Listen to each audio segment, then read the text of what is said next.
Hello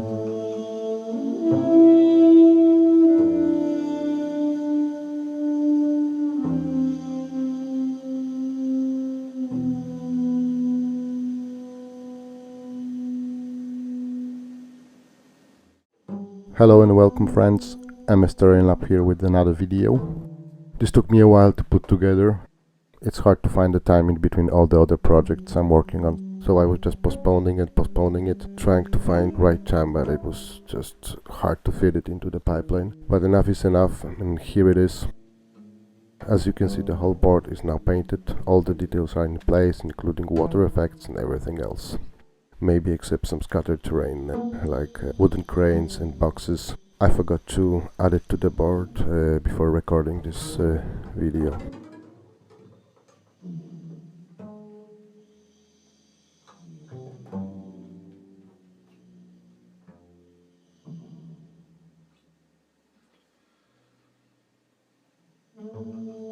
It's the first time I'm using posters in my terrain. I can't remember who made those, but I have found it on the Mordheim webpage, so shout out to whomever is responsible for it.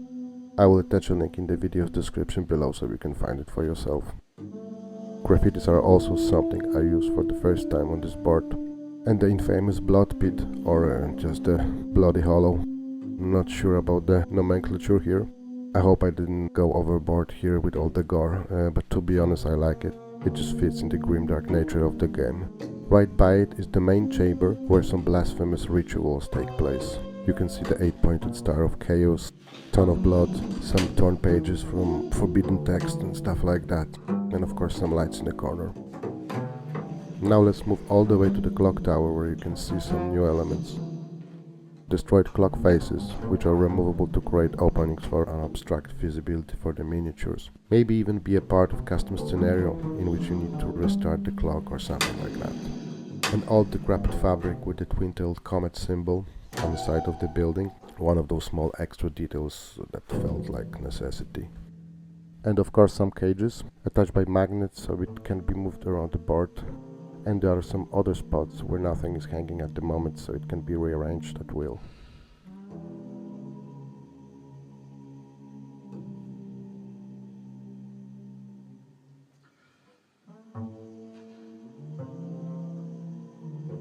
More posters. It blends really nicely with the surroundings and creates an extra layer of detail and immersion. Another basement with a small light in the corner. It's not bright enough to illuminate the whole area. None of those lights are. That's not the point of it. It's just another visual point of interest, something I was really keen to experiment with here. In the main courtyard in front of the Temple of Mermedia. As you can see, there are more lights placed in strategic places to illuminate parts of the buildings in an interesting way. Now we will go back and check the other part of the board, moving slowly in the direction of the river.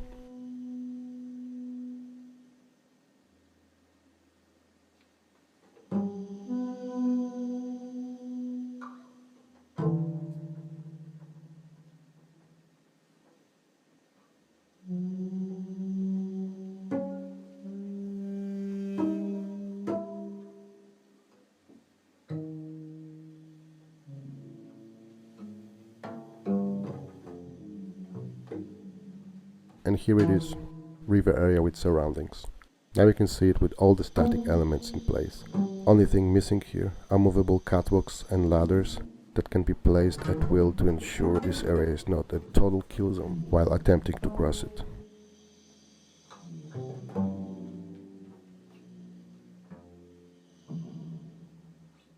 More graffiti here.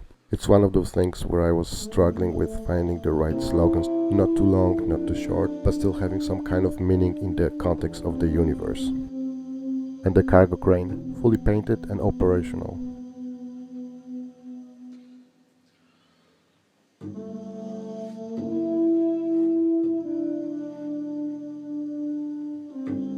Now we can move to the graveyard and the surrounding areas.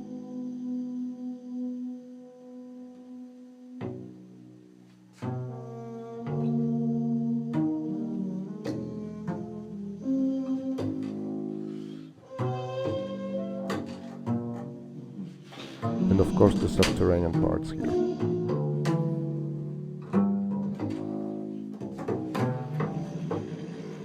Catacombs lit by the single lantern.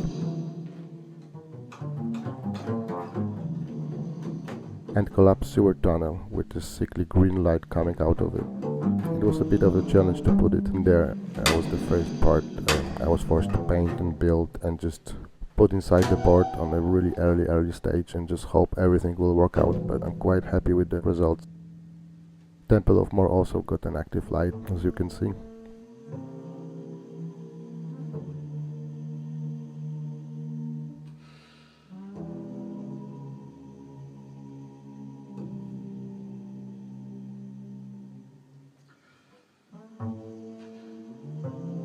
Then we have the first of Chaos God's accents here.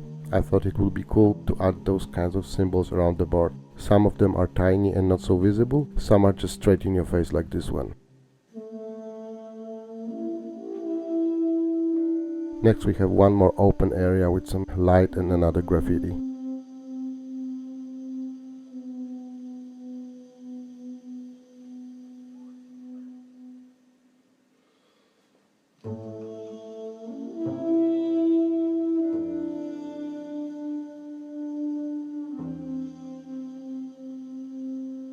And more posters. I was trying to put as many as I can without overwhelming the board. Some blood effects on the higher floors, and not only.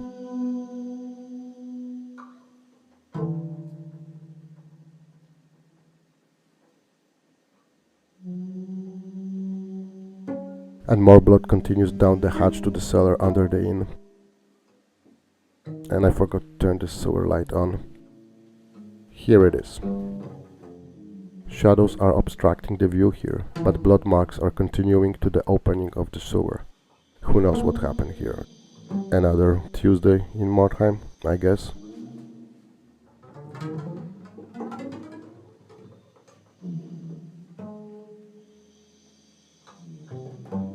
And back to the river area. Here we have another graffiti on the left. Was trying to imitate some Scaven writing. That was a tricky one, but here it is, can't change it.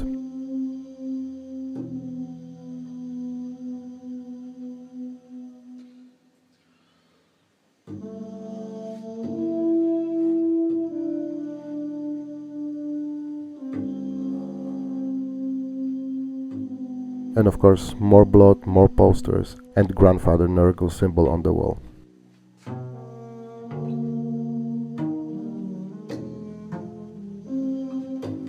Then another basement with some light. I'm trying to take advantage of placement of those lights to illuminate surroundings in the most beneficial way.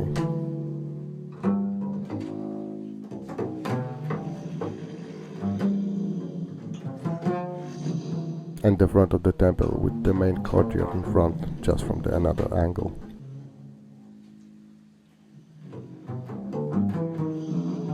More cages, more lights, more graffiti. This stuff is all over the board.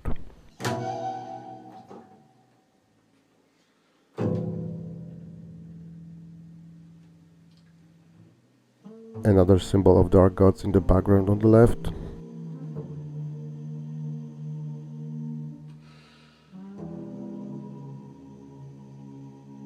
Catacombs under the temple of Myrmedia with some empty cages, blood and green glow coming from behind the doors. There is also an option to switch light to regular, warm yellow blinking one.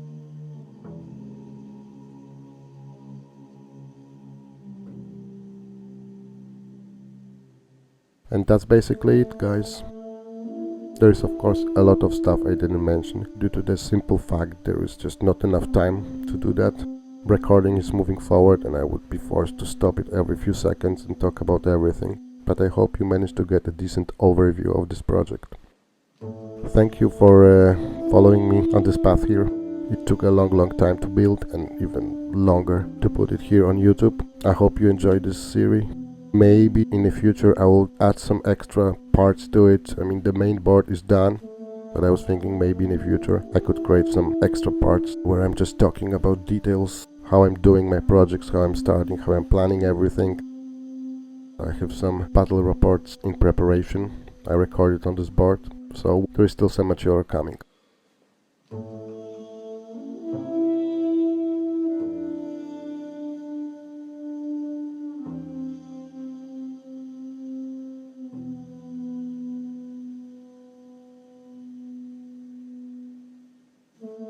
Signing out.